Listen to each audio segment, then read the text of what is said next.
शमीर काश यो सब्र ऐं अकुल मोट हुजे हा पर तो हिक मकसद जे खातिर इतरा साल एक्टिंग कई तो ज़हनी तौर मफलूज ऐं बार वारी एक्टिंग करण मुंहिंजी मजबूरी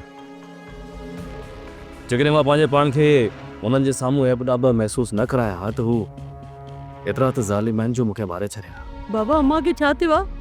अम्मा जी अहिड़ी हालत। अम्मा मुंहिंजी जीजल अम्मा। बाबा बाबा जल्दी वञ गाॾी कराया त डॉक्टर ॾे हलूं बाबा। हाणे देर थी चुकी आहे मुंहिंजी अमड़। सॼे मुंहिंजे ख़्याल में बानो जी कावड़ जाइज़ आहे।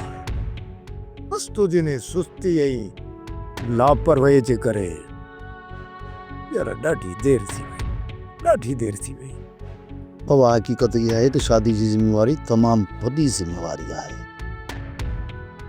ऐं मां गुंगिया दे बानू जो प्लान कए पियो न कॾहिं शादी जो सोचे नथो सघां न ई पंहिंजे मुंहं ते मोड़ बि थंदुसि।